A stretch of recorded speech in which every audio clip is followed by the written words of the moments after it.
Ya está todo preparado para empezar el partido en la casa de los Gutiérrez con IKEA. Atrás está el sofá Civic, con diferentes covers para hacer match con cada selección. En el medio, los vasos Lodrat, repartiendo bebidas por todo el campo. Calentando por si viene alguien extra está la silla plegable Gunde. Y arriba, Ostaval, la coffee table de 2 alturas marcando un gol con cada snack. Visita IKEA y logra crear el line-up ganador para disfrutar del fútbol en tu casa. Con buena calidad y buen precio. IKEA sueña sin medida. Ser podcast. Hora 25 de los negocios, con Pablo Tallón y Javier Ruiz. Hoy, la visita económica del Papa. Con lo que deja en rédito, ¿por qué?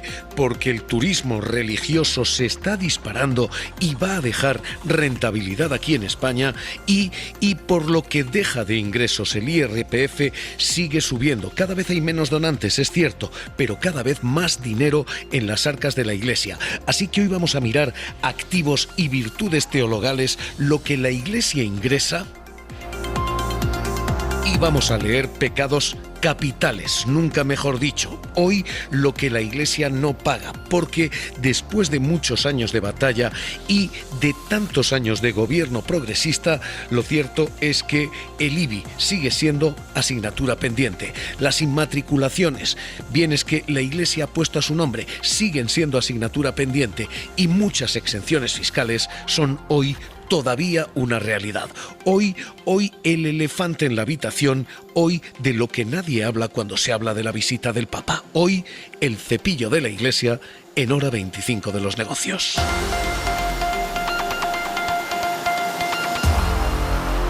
Tomad y comed todos de él, porque esto es mi cuerpo, que será entregado por vosotros. La paz esté con vosotros. Y con tu espíritu. Hoy vamos a dar a Dios lo que es de Dios y vamos a reclamar al César lo que es del César. Hoy los dineros de la visita del Papa.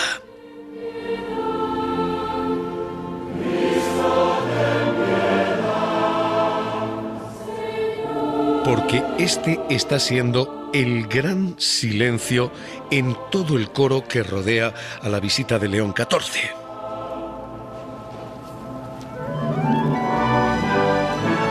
Está siendo una visita muy política, cargada de contenido desde la inmigración. La situación de los migrantes y refugiados exige una respuesta que mire a las personas, hasta las víctimas de abusos, hoy mismo, o la inteligencia artificial.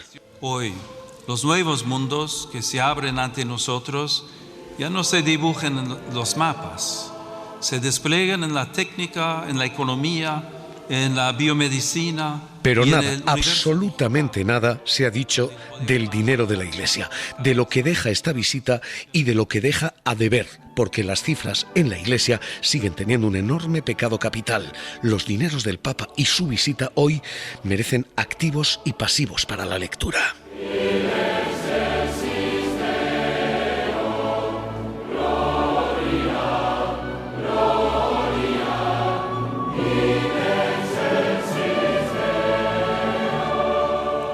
Empezando por lo que deja aquí esta visita, porque tras la visita del Papa León XIV lo que hay es un auténtico fenómeno de turismo religioso que mueve cada año 300 millones literalmente de almas. Bueno, pues sobre todo ver al Papa, que no tanto por la persona, sino por su gran significado, lo que significa para millones de personas, y bueno, pues pasar un día agradable.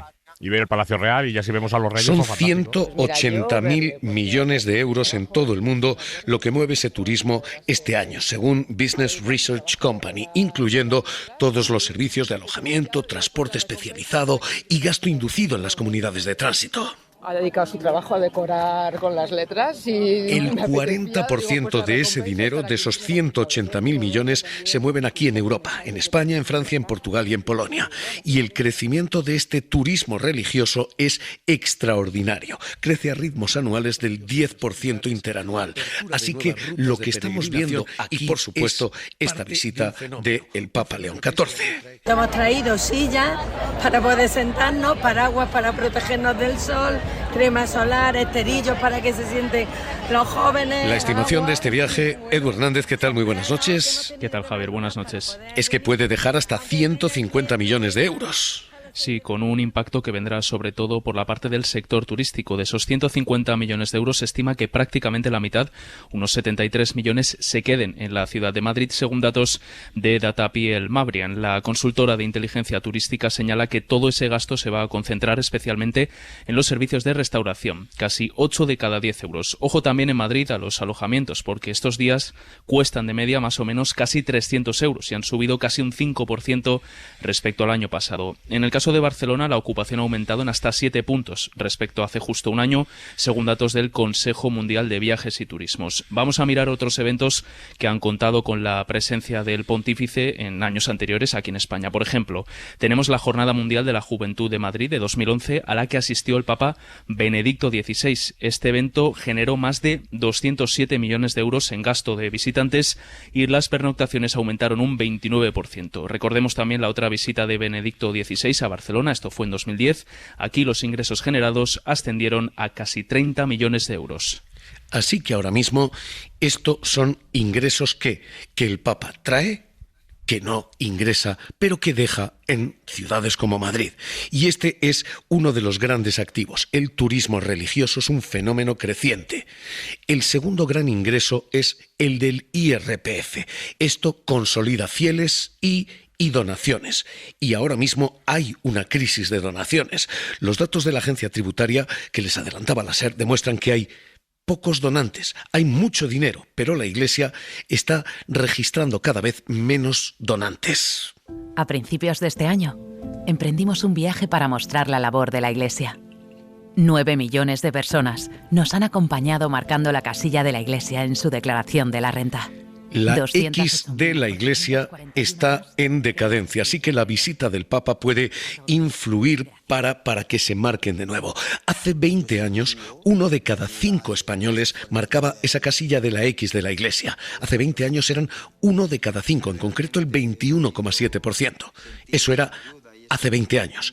A fecha de hoy ya no es 1 de cada 5, es 1 de cada 10. El porcentaje es el 10,1%. Me gusta ir las personas que me cuidan y le doy la gracia. Cada vez hay menos gente donando y es curioso porque el cepillo de la Iglesia en cualquier caso sigue engordando porque los que donan son cada vez más ricos. Hay menos donantes, pero tienen cada vez más patrimonio esos donantes, así que la Iglesia ha pasado de ingresar 143 millones hace 2 décadas a ingresar en torno a 150 este.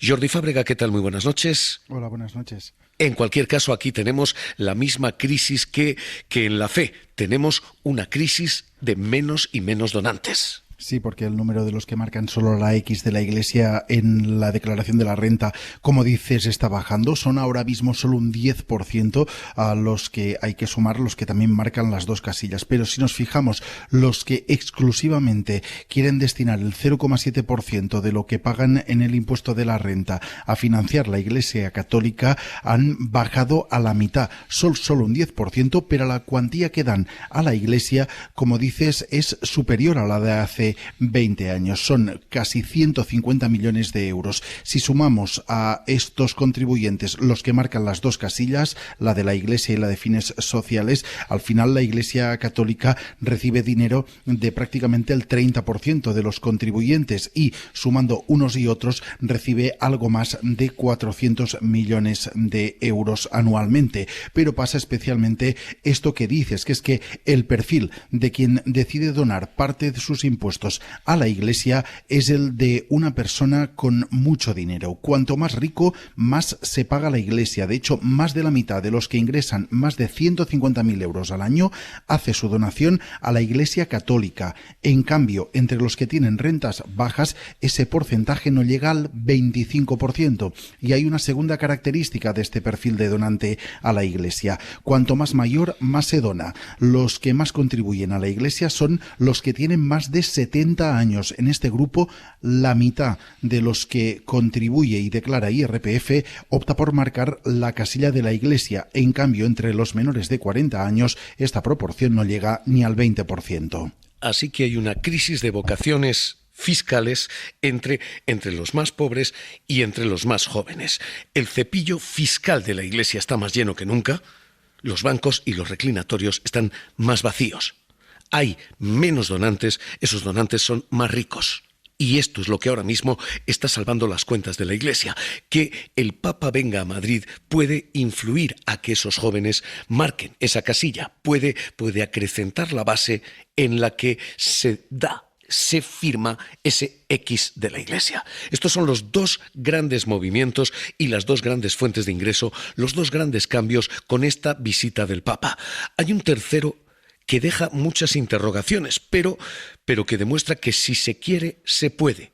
El teletrabajo se ha disparado con el Papa. Solicito, desde luego, que por parte de las empresas y de los centros de trabajo se faciliten las condiciones de teletrabajo y fundamentalmente en todas las zonas que están especialmente afectadas por la dificultad. Es el alcalde de Madrid, Almeida, del 3 al 9 de junio, ese ayuntamiento ha permitido el teletrabajo para los empleados públicos, dejando claras dos conclusiones de esta visita del Papa. La primera, se puede hacer si se quiere hacer.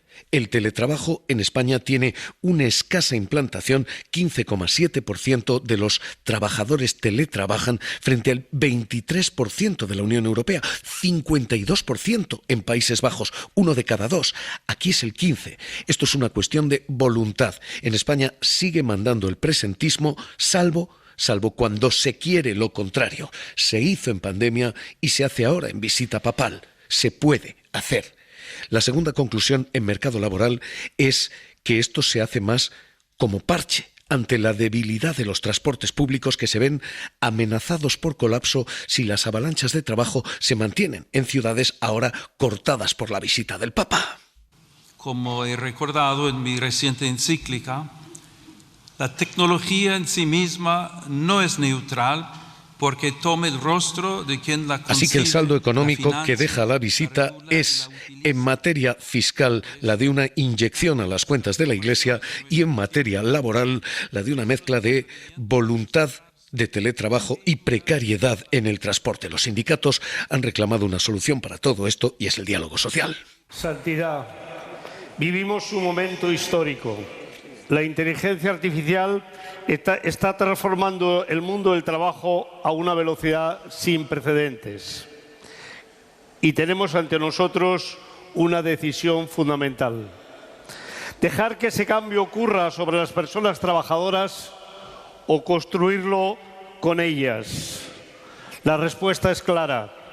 Necesitamos diálogo social. La regulación del trabajo requiere de actores sociales y democráticos, de una institucionalidad como es el diálogo social desarrollado en España. Son Pepe Álvarez, Unai Sordo, UGT, Comisiones Obreras.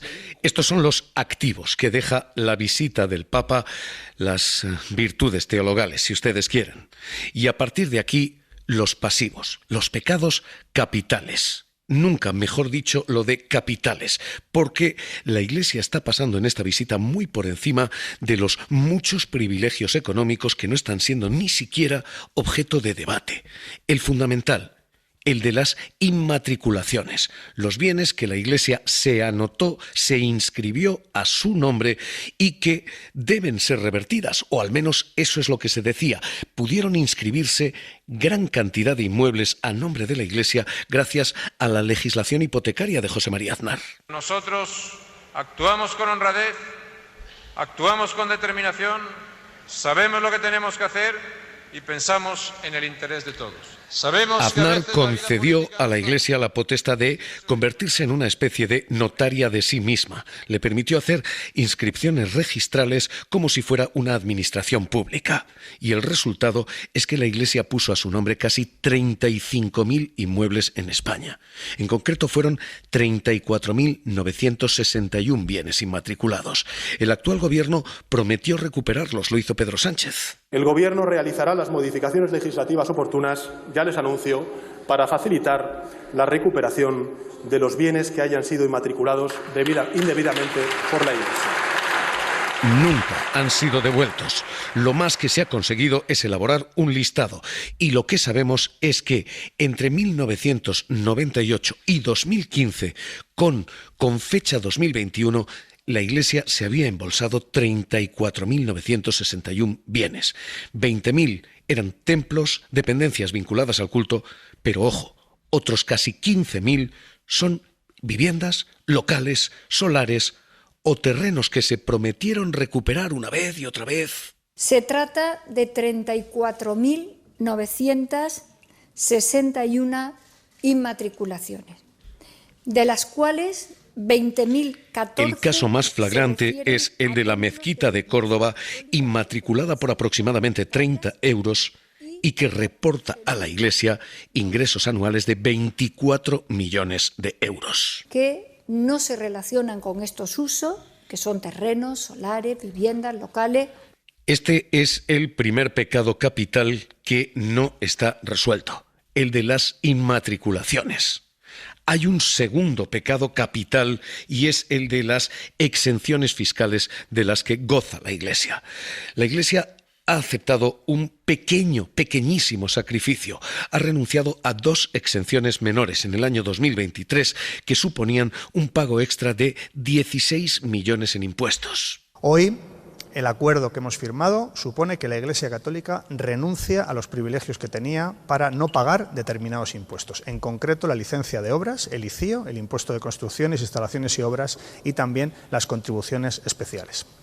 Son 16 millones que sí va a pagar, pero la Iglesia no ha renunciado a la gran exención, la del IBI, el impuesto de bienes inmuebles, que mantiene exento de ese pago, por ejemplo, las viviendas de los sacerdotes, los huertos, jardines eclesiásticos sin conexión con el culto. La Iglesia sostiene que sí lo paga. Europa Laica estima que está ahorrando entre 700 y casi 2.000 millones de euros en este momento con el pago de impuestos y que nadie se ha atrevido a reclamar, ni el gobierno popular de Aznar ni el gobierno socialista de Zapatero. El acuerdo con la Santa Sede dice que hay exención del IBI para un conjunto de instituciones que dependen, en este caso, de la Iglesia Católica. Y por supuesto, hay que cumplirlo en tanto... Ni el gobierno popular de Mariano Rajoy...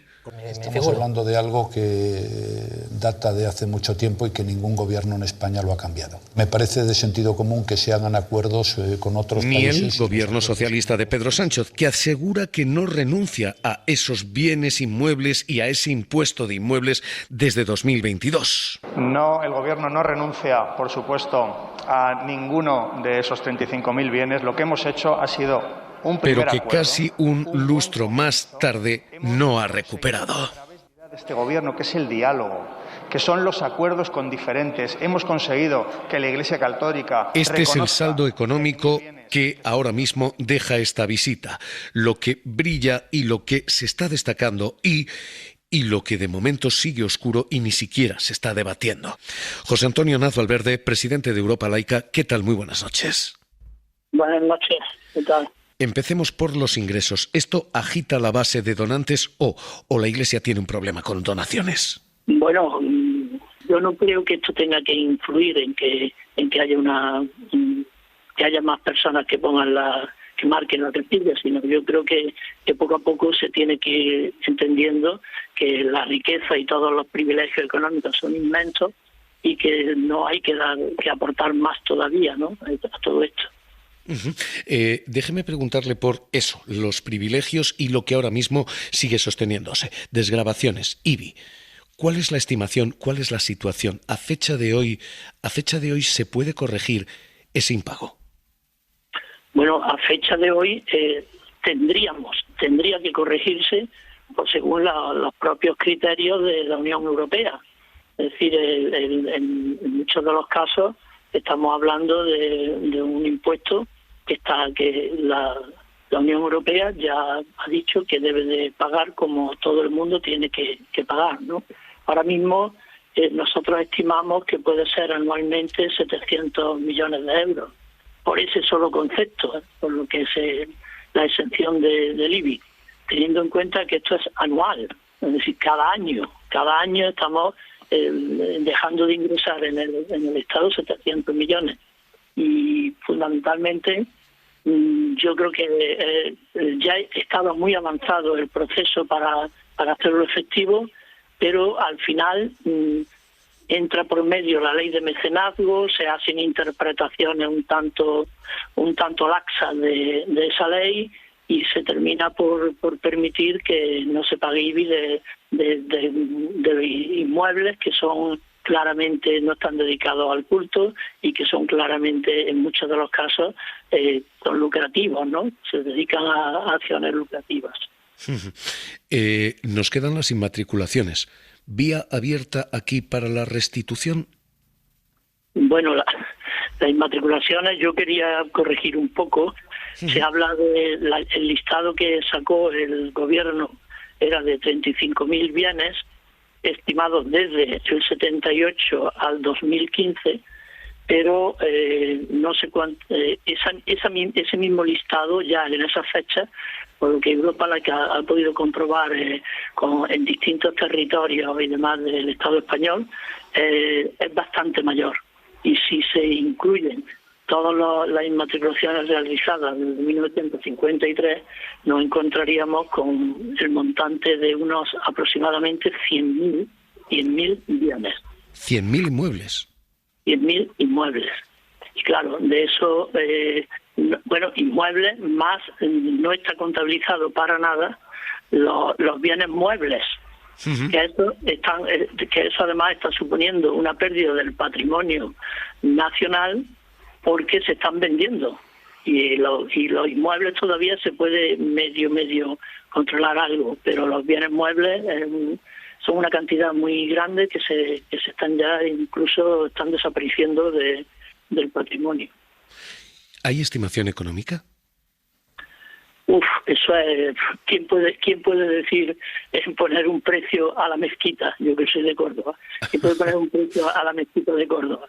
No se puede cuantificar. Ten en cuenta que son el 80% del patrimonio nacional, el 80% de los bienes que son patrimonio, y algunos patrimonios de la humanidad, como el caso de la mezquita, o puede ser la Giralda, en fin. Eso es incuantificable. Lo que sí se puede cuantificar es los beneficios que están obteniendo con el uso privativo de esos bienes que son de todos. Antes se había citado aquí los ingresos en la mezquita. La mezquita puede costar al año ingresar del orden de 30 millones de euros, solamente por visita. Y como eso, todos los monumentos, cada vez además hay más iglesias que hay que pagar para visitarlas, cada vez hay más monumentos que controlan, más sitios, es decir, supone unas cantidades muy, muy importantes. Pues José Antonio Naz Valverde, presidente de Europa Laica, le agradecemos que hoy lea con nosotros esta otra parte de esta visita del Papa. Gracias por estar aquí en la SER. Un abrazo. Gracias a vosotros. Esta quizá, en materia económica, y quizá, por citar al Papa. Hay que reconocer que la sociedad y la misma Iglesia no siempre estuvieron a la altura de las intuiciones que encontraban eco en su propia tradición cristiana. Hora 25 de los negocios.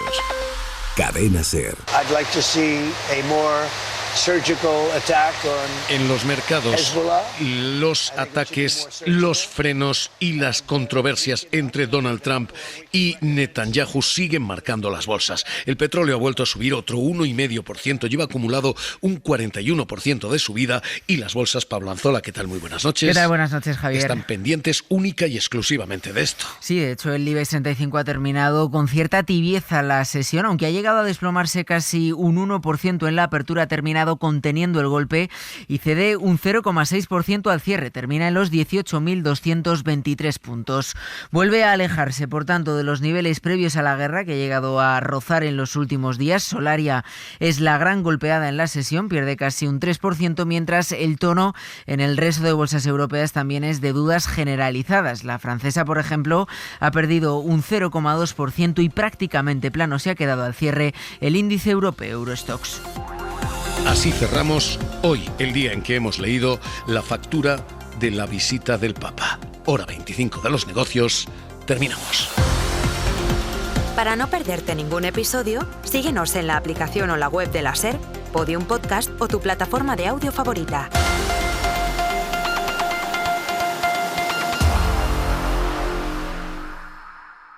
Ya está todo preparado para empezar el partido en la casa de los Gutiérrez con IKEA. Atrás está el sofá Civic, con diferentes covers para hacer match con cada selección. En el medio, los vasos Lodrat, repartiendo bebidas por todo el campo. Calentando por si viene alguien extra está la silla plegable Gunde. Y arriba, Ostaval, la coffee table de 2 alturas marcando un gol con cada snack. Visita IKEA y logra crear el line-up ganador para disfrutar del fútbol en tu casa. Con buena calidad y buen precio. IKEA, sueña sin medida.